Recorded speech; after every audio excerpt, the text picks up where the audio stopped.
오늘도 살아계셔서 역사하신 하나님 아버지, 우리의 어려운 상황과 이 굳은 날씨 가운데서도 주님을 만나기 위해서 이 자리에 함께 발걸음을 인도하심을 감사합니다. 성령께서 함께 하셔서 모든 것을 다스리고 계시고 선한 길로 이끌어 주시는 주님의 은혜와 그 사랑을 경험하는 시간 될 수 있도록 주여 도와 주옵소서. 주님께서 전하는 자나 듣는 자나 동일한 은혜 가운데 있게 하실 것을 믿사오며 예수님의 이름으로 기도드립니다. 아멘. 자, 오늘 하나님 말씀은 신약성경 고린도전서 15장 1절에서 11절 말씀입니다.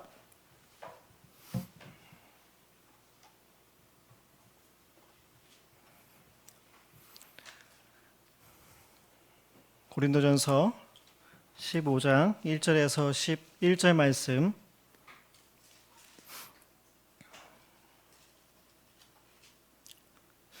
다 찾으셨으면 제가 한 절 여러분이 한 절 교독하겠습니다. 형제들아, 내가 너희에게 전한 복음을 너희에게 알게 하노니 이는 너희가 받은 것이요 또 그 가운데 선 것이라. 너희가 만일 내가 전한 그 말을 굳게 지키고 헛되이 믿지 아니하며 그로 말미암아 구원을 받으리라. 내가 받은 것을 먼저 너희에게 전하였노니 이는 성경대로 그리스도께서 우리 죄를 위하여 죽으시고 장사하시는 바 되셨다가 성경대로 사흘 만에 다시 살아나사 게바에게 보이시고 후에 12 제자에게와 그 후에 500여 형제에게 일시에 보이셨나니 그 중에 지금까지 대다수는 살아있고 어떤 사람은 잠들었으며 그 후에 야고보에게 보이셨으며 그 후에 모든 사도에게와 맨 나중에 만삭되지 못하여 난자 같은 내게도 보이셨느니라. 나는 사도 중에 가장 작은 자라. 나는 하나님의 교회를 박해하였으므로 사도라 칭함받기를 감당하지 못할 자니라. 그러나 내가 나된 것은 하나님의 은혜로 된 것이니 내게 주신 그의 은혜가 헛되지 아니하여 내가 모든 사도보다 더 많이 수고하였으나 내가 한 것이 아니요 오직 나와 함께 하신 하나님의 은혜로라. 다 함께 읽겠습니다. 그러므로 나나 그들이나 이같이 전파하매 너희도 이같이 믿었느니라. 아멘. 자, 오늘은 성경대로 나타난 복음이라는 제목으로 하나님 말씀을 증거하도록 하겠습니다. 자, 여러분 서점에 자주 가시나요? 저는 서점을 좋아해서 자주 가는데 요새 가장 잘 파는 책이 어떤 게 있을까요? 이제 포스트 코로나 시대를 어떻게 준비해야 하는가라는 주제로 많은 책들이 베스트셀러에 올라 있습니다. 그래서 제목을 잠깐 언급해드리면 언컨택트, 코로나 투자 전쟁, 코로나 이후의 세계 같은 책들이 많이 팔리고 있고 기독교 출판사도 별반 다를 게 없습니다. 거기도 보니까 존 파이퍼 목사님이 쓰신 코로나 바이러스와 그리스도, 그리고 톰 나이트라는 신학자가 쓴 하나님과 팬데믹, 그리고 존 레녹스라는 신학자가 쓴 코로나 바이러스의 세상, 하나님은 어디 계실까? 이런 책들이 지금 유행입니다. 제가 처음부터 끝까지 다 읽어본 건 아닌데 빨리 훑어본 적이 있었거든요. 그래서 보면 처음과 중간 부분은 되게 참신해요. 왜냐하면 자기 나름대로의 생각을 가지고 통찰력 있게 이제 분석을 해놔서 참 재밌다, 좋다라는 생각이 드는데 결론은 좀 허무해요. 전부 다 본질을 찾아야 된다라고 얘기하고 있고, 기독교 서적 같은 경우에도 이제 복음의 본질을 붙들라 그런 이야기를 하고 있거든요. 그럼 왜 이렇게 책을 쓰는 걸까? 아마 본인도 답을 모르기 때문에 아닐까. 자기들도 다 처음 겪어보는 거니까. 하지만 동시에 기독교 서적 같은 경우에는 복음 외에는 확실한 답이 없기 때문에 이렇게 책을 쓰게 아닌가라는 생각도 해봤습니다. 그래서 요새 경제적으로, 정치적으로, 문화적으로, 환경 생태학적으로 위기의 시기에 우리가 붙잡아야 될 그 복음이 뭘까? 본질이 뭘까? 그리고 우리가 이 시대 가운데 어떻게 그리스도인의 정체성을 가지고 살아갈 수 있을까? 이 말씀을 통해서 들려주시는 하나님의 음성을 듣는 시간이 되기를 바랍니다. 자, 오늘 우리가 고린도전서 15장을 읽었죠. 보통 우리가 뭐라고 부르나요? 부활장이라고 하죠. 그래서 크게 두 덩어리로 나눌 수 있는데 1절에서 11절까지는 예수님이 실제로 부활하셨다라는 내용이고 12절부터 58절은 신자의 부활에 대해서 말씀하고 있습니다.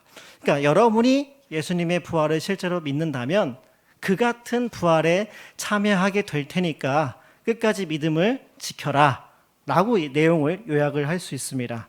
그래서 15장 맨 마지막 58절 보시죠. 거기 보면은 이렇게 써 있습니다. 그러므로 내 사랑하는 형제들아 견실하며 흔들리지 말고 항상 주의 일에 더욱 힘쓰는 자들이 되라. 이는 너희 수고가 주 안에서 헛되지 않은 줄 알미라. 그러니까 예수님의 부활도 믿고 우리가 나중에 부활할 것도 믿는다면 주의 일에 더욱 힘쓰는 게 마땅하다라고 말씀합니다. 자, 그렇다면 이 편지를 받았던 고린도 교인들의 믿음은 어땠을까요? 칭찬받았을까요? 책망받았을까요? 굉장히 책망을 많이 받죠. 앞에 쭉 읽어보시면 이 고린도 교회에는 분열이 있었고요. 성적으로 문란한 타락한 모습이 있었고 서로 고소 고발하는 송사, 그리고 우상 제물의 문제, 무질서한 은사주의, 그리고 오늘 본문에 나오는 것처럼 부활도 제대로 믿지 못하는 상태, 이게 고린도 교인들의 신앙의 상태였었거든요. 그래서 오늘 15장의 분위기도 조금 무겁습니다. 그러니까 우리가 서신서를 읽을 때는 편지를 쓴 사람과 받는 사람의 정서를 읽을 필요가 있는데 지금 사도 바울은 거의 화가 나 있으면서 동시에 안타까운 심정으로 이 15장을 쓰고 있습니다. 그래서 1절에 보시면 이렇게 시작하죠. 내가 너희에게 전한 복음을 너희에게 알게 하노니. 자, 이제부터 복음이 뭔지 알려줄 테니까 잘 들어보세요 라는 의미일까요? 그게 아니라 너희들은 이미 그 복음을 알지 않느냐, 그 복음 위에 이미 교회가 세워졌는데 왜 제대로 못 믿고 있고 그대로 살지 못하느냐라고 책망을 하고 있습니다. 그래서 2절에 보시면 너희가 만일 내가 전한 그 말을 굳게 지키고 헛되이 믿지 아니하였으면 그로 말미암아 구원을 받으리라 라고 말하죠. 바울은 실제로 18개월 정도 고린도에 머물면서 사역을 했습니다. 많은 사람들에게 복음을 전하고 교회를 세웠어요. 그런데 이 사람들이 정말 그 믿음을 가지고 있었는가? 그 복음을 진리라고 여겼는가? 그대로 살았는가? 그렇지 않은 것 같습니다. 그러니까 이런 문제가 생겼겠죠. 근데 이건 단순히 고린도 교회만의 문제일까요? 이 땅에 존재하는 교회들 중에 문제가 없는 교회가 있을까요? 우리 교회는 문제가 없었으면 좋겠다라고 말하는 게 저희들의 심정이죠. 하지만 객관적으로 따져보면 문제가 없는 교회는 없는 것 같습니다.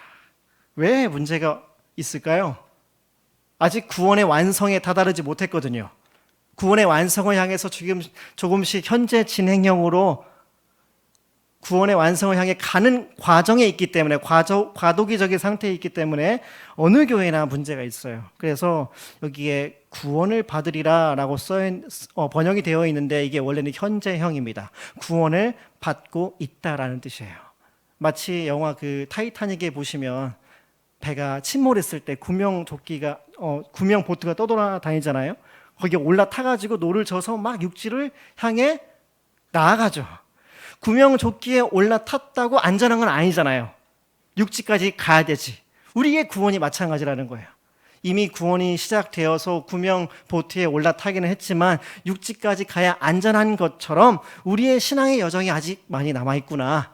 그래서 그때까지 우리가 해야 될 건 뭐냐면 복음을 붙잡아야 된다는 겁니다. 그 복음을 지금 바울이 고린도 교회 사람들에게 전해준 거예요. 그래서 3절을 보시면 내가 받은 것을 너희에게 전했다 그러죠. 그 전한 복음의 내용이 뭐냐면 3절부터 5절에 나오는 내용입니다. 자, 이 부분을 잘 생각해 보셔야 돼요. 바울은 복음을 전해 받은 사람인 동시에 고린도 교인들에게 복음을 전한 사람입니다. 근데 자기가 이렇게 표현하는 게 쉬운 일이었을까요? 잘 한번 생각해 보세요. 만약에 2020년도 대한민국 서울에 바울처럼 태어나서 바울처럼 자라고 바울 같은 영향력을 가진 사람이 내가 믿는 그 믿음 내가 누군가한테 받은 거야 라고 말하는 게 쉬웠을까요? 사도 바울은 굉장히 권위 있는 가말리엘이라는 랍비에게 성경과 신학을 공부했습니다. 엄청난 신학적인 지식과 실력이 있었어요. 그러니까 그 탄탄한 기반 위에서 신약 성경의 절반이 되는 13권의 책을 쓸 수 있었던 거겠죠. 뿐만 아니라 사도 바울은 기적도 많이 체험했습니다. 그 다메섹 도상에서 그 태양보다 더 밝게 비치는 예수님의 환상을 직접 봤어요. 그래서 사도행전 9장, 22장, 26장에 보면 햇빛보다 더 밝은 빛으로 나타났기 때문에 내 눈이 멀었다 그러거든요. 이것보다 더 확실한 환상 체험이 어디 있겠어요? 뿐만 아니라 그 기적을 일으킨 사람이 사도 바울입니다. 얼마나 많은 장애인과 신체 불구자들, 그런 병자들을 고쳐냈어요. 귀신과 악령과 사탄들을 다 사도 바울이 쫓아냈었거든요. 그러니까 저 같은 목회자가 봤을 때 사도 바울은 너무 부러운 거예요. 와, 너무 목회 쉽게 하신 거 아닌가? 만약에 코로나 바이러스를 퇴치할 수 있는 목사가 여기 있다, 그럼 어떻게 될까요? 한 3,000명 모이지 않을까요? 이렇게 하나님께서 사용하시는 능력의 종이라고 칭송받던 사람이 사도 바울이었습니다. 그런데 바울은 한 번도 자신을 내세운 적이 없어요. 내가 기독교의 창시자다, 내가 이렇게 능력이 많았다, 내가 이렇게 많은 성경을 쓰고 기적을 일으키고 교회를 세웠다 라고 자기를 드러낸 적이 한 번도 없습니다. 이 정도 되면 교주할 만도 한데, 그저 바울은 내가 믿고 있는 거, 여러분에게 나눠주고 있는 거 나도 받은 겁니다 라고 권면하고 있어요. 그러면서 동시에 고린도 교회 사람들에게도 내가 복음을 전했듯이 당신도 전해줘야 되지 않겠습니까? 라고 질문하고 있는 거죠. 자, 그래서 우리는 이제 두 가지를 생각해 봐야 됩니다. 첫 번째는 나는 어떻게 처음 복음을 받아들이게 되었었는가? 여러분은 맨 처음에 예수님을 어떻게 믿으셨나요? 한번 떠올려 보세요. 보통 기독교 신앙에 들어오게 되는 길이 세 가지가 있습니다. 첫 번째는 모태신앙이죠. 태어나 보니까 부모님이 신앙 생활을 하고 계신 거예요. 생활 습관으로서 기독교 문화 속에서 자라나는 거예요. 그래서 이제 모태신앙들은 일요일이 되면 자동으로 교회를 가죠. 하루 종일 같이 있다가 나중에 밥 먹기 전에도 기도하고 먹어야 되고 정기적으로 성경을 읽는 게 당연한, 그래서 하다 보니까 나도 모르게 하나님께 기도하고 있고 경건의 훈련을 하고 있는 모습, 이걸 통해서 기독교 신앙으로 들어오는 경우가 있습니다. 그리고 또 하나는 주관적인 체험과 경험을 통해서 예수님을 믿게 되는 경우가 있죠. 잘 살다가 갑자기 막 암에 걸려요. 근데 마침 누가 나를 위해서 기도해 줬는데 기적같이 나은 거예요. 그래서 감사해가지고 그때부터 신앙생활을 하게 되는 분들이 실제로 계시잖아요. 또 어떤 분들 같은 경우에는 정말 잘 나가는 인생이었는데 갑자기 하던 사업이 폭삭 망해버렸어요. 아, 내가 여태까지 하나님을 안 믿어가지고 하나님이 날 치시나 보다, 이제 믿어봐야겠다 해서 신앙생활을 하게 된 분들도 계시죠. 그리고 세 번째로는 객관적인 진리를 배워서 성경을 통해서, 그리고 되게 깊은 철학적인 고민과 사색을 통해서 예수님을 믿게 된 분들도 극히 드물지만 계십니다. 신학교 오신 분들 중에 그런 분들이 계시거든요. 정말 하나님이 계시냐, 성경이 진짜 하나님의 말씀이 맞냐 한번 따져보자 하면서 하나하나 이 질문들을 해결해 가면서 자신의 신앙이 깊어지는 분들이 계세요. 그러니까 이렇게 보면 생활 방식으로, 어떤 체험으로, 이성으로 기독교 신앙에 들어오는 경우가 있습니다. 근데 문제는 뭐냐면 이 세 가지가 균형을 가지고 있냐라는 거예요. 모태신앙의 가장 큰 문제가 뭘까요? 열정이 없죠. 뜨거움이 없어요. 뭔가 냉랭해요. 정말 하나님 믿는 게 맞나? 왜 맨날 똑같은 표정에 똑같은 행동을 하면서 살아갈까? 하는 의심을 받을 정도로 늘 냉랭한 모습으로 신앙생활을 한다라는 이야기를 듣습니다. 뭐 체험도 기대하지도 않고 하나님의 어떤 강권적인 역사 같은 거, 뭐 은사 같은 거 별로 기대하지 않고 살아가는 모습들이 있죠. 또 체험주의의 신앙은 어떤가요? 어떤 게 문제인가요? 기준이 없습니다. 그러니까 유행 따라 돌아다녀요. 뭐 이 기도원 갔다가 저 기도원 갔다가 저 집회 갔다가 저 부흥회 갔다가. 저도 예전에 그런 경험이 있었거든요. 전국에 있는 기도원을 다 가본 건 아니지만 수십 개의 기도원을 가보고 수십 개의 생명수를 마셔봤거든요. 이 물이 좋다더라 해가지고 막. 그래서 온갖 무질서한 은사주의에 빠지다 보면 기준이 없는 신앙생활을 할 수도 있습니다. 그리고 마지막으로 이 믿음이라는 걸 지식으로만 배우는 사람들, 뭔가 이성적으로 논리적으로 하나하나 따져서 배우는 사람들의 문제는 뭘까요? 교만해지기가 쉬워요. 그러니까 뭔가를 안다는 게 전 인격적으로 다 체험해서 아는 것인데 머리로 안다고 다 안다고 생각해요. 저도 맨 처음에 이제 신학교 가서 신학 배울 때 그랬거든요. 야, 우리 학교에서 배우는 게 최고구나. 개혁주의가 최고야. 딴 거 다 필요 없어 하면서 되게 다른 모든 신학들을 하나하나 비판하고 받아들이지 않았던 그런 편협하고 배타적인 태도를 가졌던 경우가 있었는데, 나랑 다른 사람이 있으면 다 틀렸다고 이야기하는 경우가 생기거든요. 그래서 이 기독교 신앙에는 이 세 가지가 함께 들어있다는 걸 우리가 기억을 해야 합니다. 그래서 체험을 통해서 신앙생활 한 사람도 있고, 이성을 통해서 신앙생활 한 사람도 있고, 생활 방식으로 신앙생활 한 사람도 있는데, 그러면 나는 어떤 것이 부족한가를 점검해 볼 필요가 있어요. 내가 지식은 있는데 뭔가 체험이 부족하고 날마다 말씀과 기도 가운데 훈련이 안 돼 있다. 이걸 내가 어떻게 채울 수 있을까? 내가 뭔가 날마다 체험도 바라고 있고 경건의 훈련을 하고 있지만 성경을 체계적으로 배운 적이 없고 깊은 하나님의 관점으로 세상을 바라보는 지식이 부족하다면 내가 이것을 어떻게 보충할 수 있을까? 이걸 고민할 필요가 있거든요. 그래서 나의 신앙이 좀 더 넓어지고 더 깊어진 상태에서 성장하고 있는가, 이걸 우리가 점검할 필요가 있다라는 겁니다.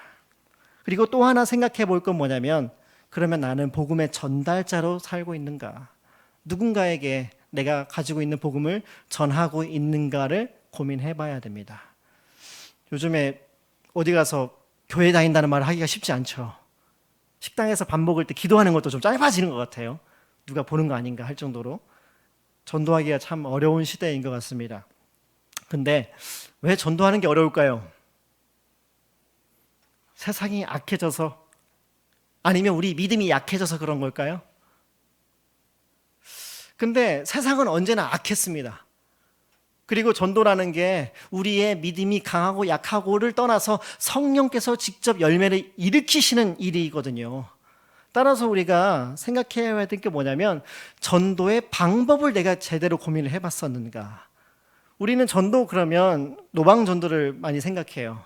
그래서 길거리에 나가지고 불특정 다수에게 소리치듯이 선포하듯이, 무슨 음식점 개점했을 때 전단지 나눠주는 것 같은 전도를 생각할 때가 많이 있거든요. 근데 잘 생각해 보면 우리가 할 수 있는 방법들이 많이 있습니다. 어떤 교회 행사처럼 전도하는 거 말고 일상생활 속에서 할 수 있는 게 있는데, 제가 자주 사용하는 방법은 뭐냐면 대화를 하면서 씨를 뿌리는 거예요. 그냥 대화를 하는 거예요. 뭐 오늘 어떻게 살았어? 뭐 먹었어? 뭐 뉴스 얘기도 하고 뭐 코로나 얘기도 하고, 그러다가 갑자기 씨를 뿌리는데 궁극적인 질문을 툭 던지는 거예요. 한 번쯤 인생을 살면서 고민할 수 있는 것들. 행복이 뭘까? 돈이나 명예나 성공, 그거 필요한데 그거 다 가지면 진짜 행복할까? 근데 사람들이 아무리 열심히 건강 관리를 한다 할지라도 언젠간 다 죽고 말 텐데, 죽은 다음엔 뭐가 있을까? 사람이 이 땅에 왜 태어났을까? 라는 질문들을 던지는 겁니다. 그러면서 그 진리를 향해서 걸어가는 사다리를 놓아주는 거예요. 그리고 우리가 알고 있는 답이 있잖아요. 내가 만난 복음이 있잖아요. 하나님에 대해서, 성경에 대해서, 교회에 대해서 답을 해주는 거죠. 그리고 그들이 교회에 대해서 오해하고 있는 것들, 궁금해하는 것들에 대해서 하나하나 설명을 해주다 보면 어느샌가 전도가 되는 경우가 있거든요. 실제로 기독교 변증가 중에 나빌 쿠레시라는 분이 계세요. 이분이 이제 34세라는 젊은 나이에 하나님의 부르심을 받았는데 2, 3년 전에 돌아가셨거든요. 이분이 파키스탄 사람이에요. 원래는 이제 독실한 이슬람 가정에서 태어났는데 어릴 때부터 기도를 정말 열심히 했어요. 알라신한테. 그리고 꾸란, 이슬람 경전을 열심히 읽었는데 궁금한 게 너무 많은 거예요. 이건 왜 그러지? 이거 왜 그러지? 이거 어떻게 해결할 수 있을까? 그럼 내가 공부를 더 해봐야겠다. 그래서 미국으로 유학을 갔습니다. 이슬람 경전을 더 열심히 공부하기 위해서. 근데 정말 신기하게도 가장 가깝게 지내는 친구가 기독교인이었어요. 마이클이라는 사람. 그 친구는 신학을 좀 더 열심히 공부하는 사람이었거든요. 자, 보세요. 가장 사이가 안 좋은 두 종교가 만났잖아요. 이슬람과 기독교. 근데 서로의 종교에 대해서 열린 마음을 가지고 대화를 하기 시작해요. 그리고 토론을 해요. 여러분, 토론을 할 때 가장 필요한 게 뭘까요? 무기가 있어야죠. 지식. 그래서 열심히 자기가 믿고 있는 걸 열심히 공부하는 거예요. 그래서 공부해서 맨날 토론하는데 맨날 져요. 계속 질 때마다 무슨 생각이 드냐면, 꾸란이 문제가 있는 거 아니야? 알라신 내가 잘못 믿고 있는 거 아니야? 라는 생각을 하기 시작해요. 그리고 나중에는 이슬람의 신앙을 조금씩 버리기 시작하고 기독교에 대해서 관심을 보이기 시작해요. 아, 실제로 예수님이 죽었구나. 실제로 부활했구나. 실제로 하나님의 아들이었구나를 이해하게 돼요. 그런 다음에 자기가 처음으로 혼자 골방에 앉아가지고 하나님을 향해 기도하기 시작합니다. 처음 기도했는데 펑펑 울면서 환상인지 정확히 모르겠지만 예수님을 만나는 체험을 하게 되고 그때 예수님을 그리스도로 구원자로 받아들이게 돼요. 이게 그 대화를 통해서 이루어진 거거든요. 근데 그분이 나중에 어떻게 됐을까요? 집에서 쫓겨났습니다. 너는 기독교 신앙을 가졌으니까 안 된다 하고 쫓겨나시고 나중에 미국에서 기독교 신앙이 얼마나 이해할 수 있고 설명 가능한지 변증하는 사역을 하시다가 얼마 전에 이제 하나님의 부르심을 받고 마지막에 이분이 책을 썼는데 그 책 제목이 뭐냐면 알라를 찾다가 예수를 만나다. 그 책을 남기고 돌아가셨어요. 그러니까 진리라는 거, 내가 믿고 있는 이 진리를 끊임없이 공부하고 확신 가운데서 대화하면서 얼마든지 전도가 가능하다는 것을 볼 수 있는 거거든요. 그리고 또 한 가지 방법은 참 어렵지만 도전이 되지만 우리 일상 가운데 우리의 삶을 통해서 전도하는 겁니다. 아, 알고 보니까 그 사람이 예수 믿는 사람이었네. 이거 깨닫게 하는 게 제일 좋은 방법이거든요. 우리가 처음부터 막 전도할 목적을 가지고 막 눈에 불을 켜고 돌아다니면 어떻게 될까요? 부담스러워하겠죠. 이제 피해요. 나를 목적으로 대하지 않고 수단으로 대하는가 보다. 그러니까 안 믿는 사람들은 약간 이런 오해가 있거든요. 나를 교회 데리고 가면 뭔가 스티커를 하나 더 붙여줄 거야. 성과를 올릴 거야. 이런 게 좀 있거든요. 그래서 뭔가 목적을 가지고 접근했을 때 피하는 경우가 있어요. 아무것도 바라지 않고 그냥 내가 좋아서 그냥 친구 삼고 싶어서 나에게 다가오는구나 하면 문을 열겠죠. 그러면 나중에 교회 같이 가자고 하지 않더라도 따라오게 됩니다. 왜냐하면 그 사람이 너무 좋으니까.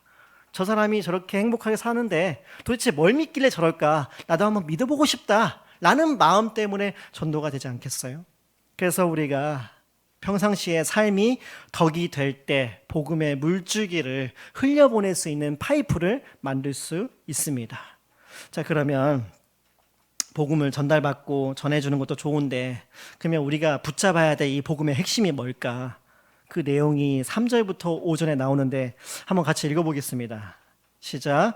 내가 받은 것을 먼저 너희에게 전하였노니 이는 성경대로 그리스도께서 우리 죄를 위하여 죽으시고 장사 지나신 바 되셨다가 성경대로 사흘 만에 다시 살아나사. 네. 자, 이 복음의 메시지에 반복해서 나오는 단어가 있는데 성경대로이죠. 예수 그리스도는 성경대로 십자가에 못 박혀 죽으셨다가 성경대로 3일 만에 부활하셨다. 자, 이게 왜 중요할까요? 이게 크게 두 가지 의미가 있습니다. 첫 번째는 구약 성경에 게시된 구원의 역사의 절정이 십자가 위에서 이루어졌기 때문에 중요해요. 그 십자가 위에서 하나님의 구원의 클라이막스가 보여졌거든요. 어떤 방식으로 보여졌느냐? 하나님의 공의와 사랑이 충돌합니다. 하나님은 너무나 거룩한 분이시고 공의로운 분이시기 때문에 죄를 지었으면 대가를 치러야 돼요. 피 흘리는 죽음의 대가. 자기의 아들이라 할지라도. 하지만 동시에 하나님은 사랑이 너무나 크신 분이세요. 그래서 그 모든 죄인들을 용서하시고 자기 아들을 부활시켜 주셨거든요. 그러니까 인간을 만든 창조주가 인간 손에 죽을 만큼 인간을 사랑하신 거죠. 이 십자가를 통해서. 그러면 한번 생각해 보세요. 왜 하나님은 다른 사람이 아니고 하필이면 자기 아들을 통해서 우리를 구원하셨을까? 그 이유가 뭘까요? 어떤 주인이 종에게 명령을 내립니다. 근데 명령을 어겨요. 그러면 벌을 받겠죠. 그러면 종은 어떤 마음이 들까요? 나 매 맞는 거 아닌가? 혹시 죽는 거 아닌가? 벌벌 떨겠죠. 두려워할 수밖에 없어요. 그런데 그 주인의 아들은 다르죠. 자기 아버지잖아요. 자기 아버지가 나를 얼마나 사랑하는지 그 마음을 알거든요. 그러니까 그 사랑하는 마음을 이해하니까 사랑의 요구를 얼마든지 아버지에게 부탁할 수 있는 겁니다. 이게 예수님이 우리를 대신해서 죽어야 했던 그 이유거든요. 우리는 하나님 앞에 범죄자이기 때문에 감히 용서를 먼저 구할 수 없어요. 하지만 하나님의 아버지의 사랑을 가장 많이 알고 있는 아들 예수님께서 대신 구원을, 사랑을 요청하신 겁니다. 그래서 단순히 구원이란 우리가 벌 안 받고 끝나는 게 아니에요. 하나님과 그 아들 예수님이 사랑하는 관계로, 화목한 관계로 살아가는 것처럼 우리 또한 하나님과 관계가 화목해져서 친밀해져서 평생 살아갈 수 있는 존재가 되는 거, 이게 복음이거든요. 그리고 또 한 가지, 하나님은 왜 죽음이라는 방법을 사용하셨을까? 우리가 죄를 짓지 못하게 하는 방법은 두 개가 있습니다. 첫 번째는 하나님이 우리가 죄 지을 때마다 혼내는 거예요. 팔을 치시고 병으로 치시고 사후에 안 되게 만들고, 이렇게 치는 방법이 있어요. 근데 또 하나는 뭐냐면 우리가 범죄할 때마다 하나님이 얼마나 고통스러우신지를 우리가 보게 만드는 거예요. 대부분의 인간들이 하나님께 벌 받을 게 무서우니까 억지로 참으면서 어떻게든 죄를 안 지으려고 노력할 수 있어요. 하지만 죄를 짓고 싶은 욕망까지 사라지는 건 아니죠. 우리가 열심히 노력은 하지만 그 마음은 바꿀 수 없잖아요. 그걸 해결하기 위해서는 죄를 짓고 싶은 욕망보다 더 큰 사랑의 욕망이 필요합니다. 하나님이 나를 위해서 얼마나 큰 사랑을 보여주셨는가를 우리가 느낄 때, 깨달을 때 우리의 마음의 성향이 바뀔 수 있거든요. 그래서 예수님이 십자가에서 보여주신 그 죽음을 통해 그 사랑을 우리가 좀 알게 하시는 거예요. 이건 단순히 자책하는 게 아닙니다. 우리가 십자가를 생각해야 된다 그러잖아요. 어떻게 나같이 벌레 같은 인간 때문에 하나님의 아들이 그 하나밖에 없는 생명까지 바쳐가면서 저렇게 잔인하게 죽을 수 있나 하면서 자책하고 죄책감에 빠지는 게 복음이 아니에요. 내가 거룩하게 살지 못하고 내가 또 죄를 짓고 내 인생이 너무 힘들고 살기 싫다라는 마음이 든다 할지라도 그런 부담까지 내려놓게 만드는 것, 그게 진짜 복음인 거거든요. 그래서 우리가 이걸 깨닫고 자발적으로 기쁨으로 하나님의 뜻을 따라서 살게 하시려고 구원의 길로 우리를 인도하셨구나, 이 사실을 믿으시는 여러분이 되기를 바랍니다. 자, 그리고 두 번째로 복음이 성경대로 나타났다는 말은 예수님의 성경의 예언 아래 순종하셨다라는 뜻입니다.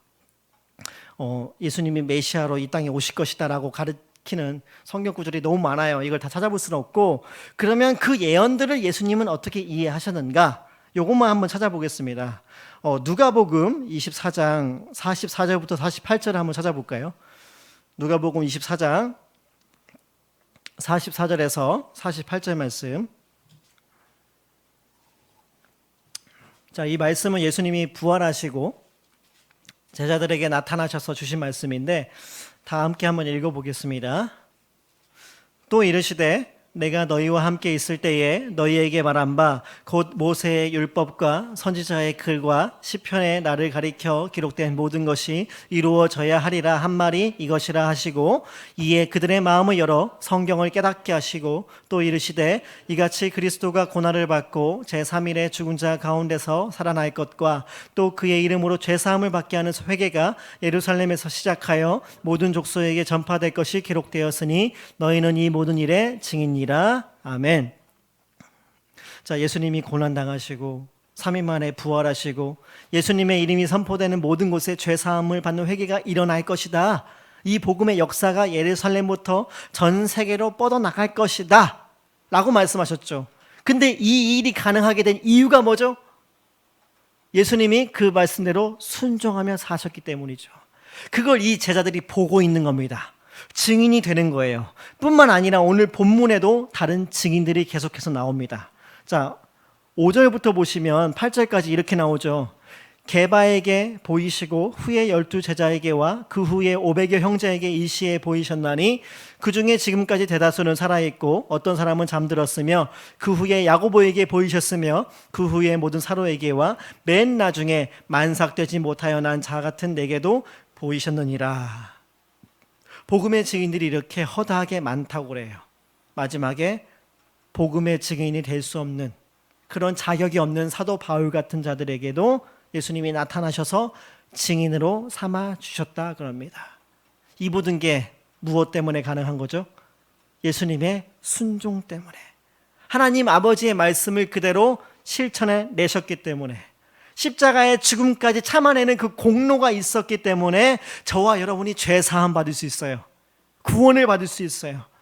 그래서 우리가 복음의 증인으로 살아갈 수 있는 겁니다. 이 모든 게 우리의 행위가 아니에요. 예수님의 행위예요.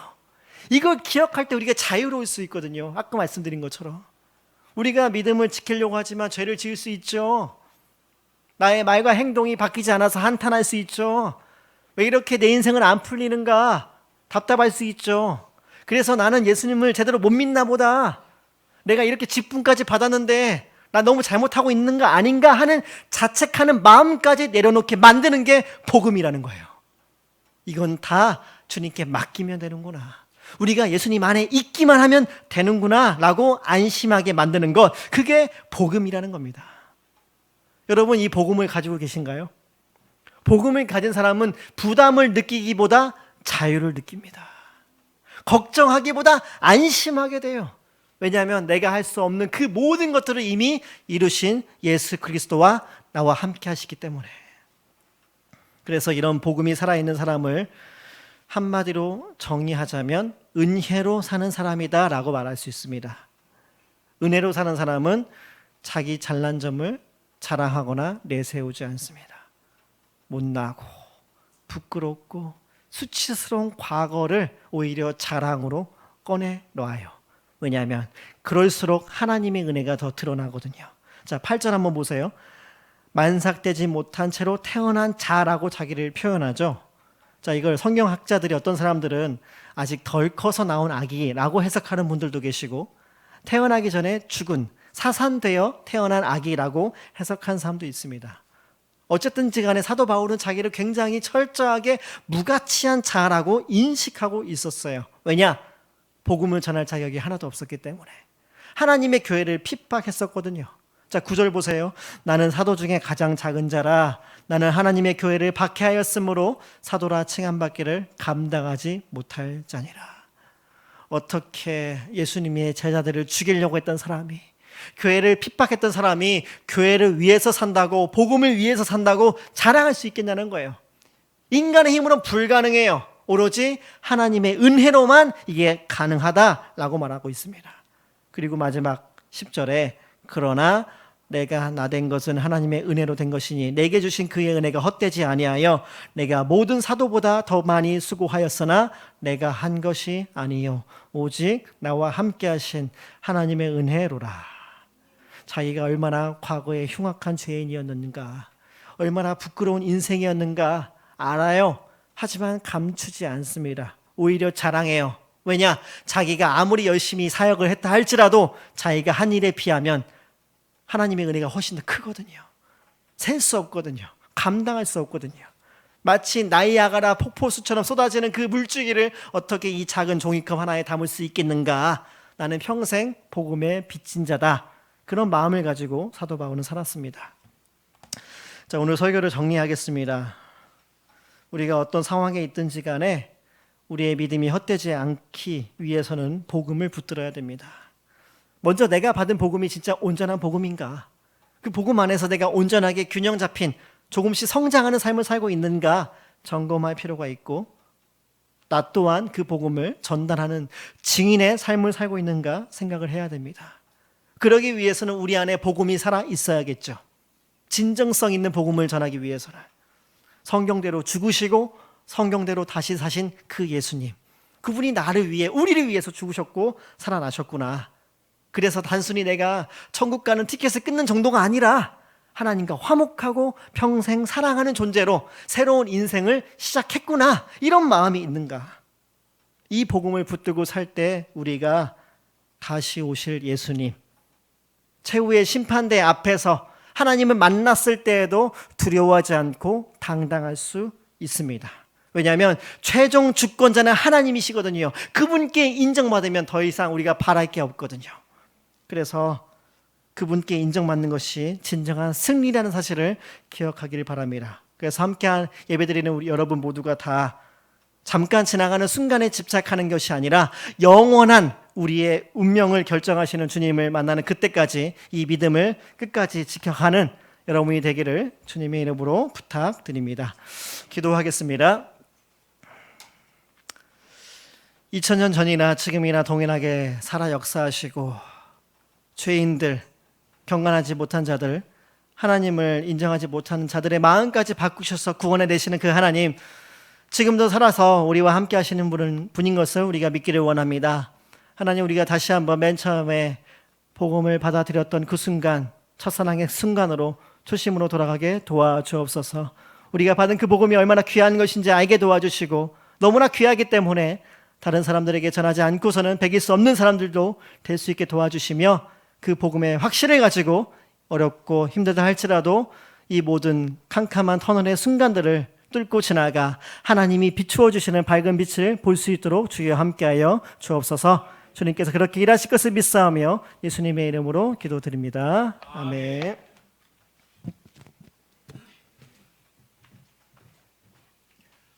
네, 은혜로운 귀한 말씀 감사드립니다. 우리 찬송가 453장입니다.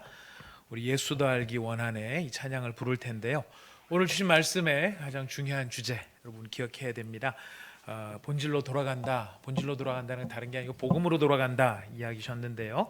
복음으로 돌아간다는 것은 다른 게 아니라 예수 그리스도의 우리를 향한 구원의 이야기입니다. 예수 그리스도를 통해 나타난 하나님의 구원의 이야기입니다.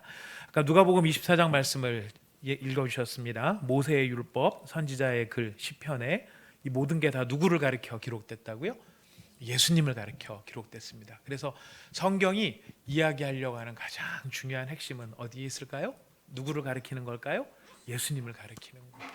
우리는 그 성경에서 예수님을 발견하기 위해서 애를 써야 되는데 성경에서 어떤 성공의 비결라든가 남녀관계 비결 이런 거라든가 행복한 부부 생활의 비결 이런 거라든가 이런 것들도 있어요. 있긴 있지만 그거는 핵심이 아니고요. 진짜 중요한 것은 예수 그리스도예요. 예수 그리스도. 그래서 우리가 성경을 통해서 예수님을 발견해야 되는 것이고 성경을 모든 우리들의 신앙적인 집중은 예수님께 집중하는 것이 근본이고 가장 본질입니다. 성령의 감화 받아서 하나님 말씀을 배우면 어떤 일이 벌어진다고 3절의 뒷부분에 이야기하고 있죠. 그 말씀 한 절 한 절이 내 마음에 교훈되도다. 어떤 교훈일까요?